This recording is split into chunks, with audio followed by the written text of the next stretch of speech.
तिहारको बेला भइरहनु हेर्दा झिलिमिली यो आभा रोडदेखि मिलनचोकसम्म हेर्दा झिलिमिली कस्तो छ। एकछिनमा कन्सर्ट सुरु हुँदैछ।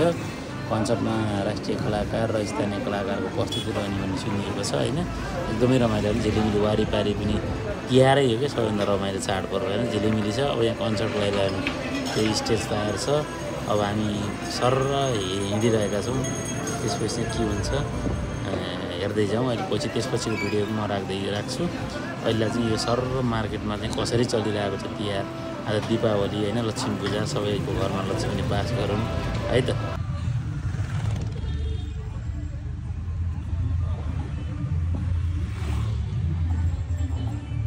स्टेज चाहिँ यही हो। हामी सर्र डिजे सब यस्तो रेडी छ होइन। यहाँ चाहिँ बस्नु भएको छ टक्क चाहिँ अब यो सुरु हुन्छ भनेर होइन।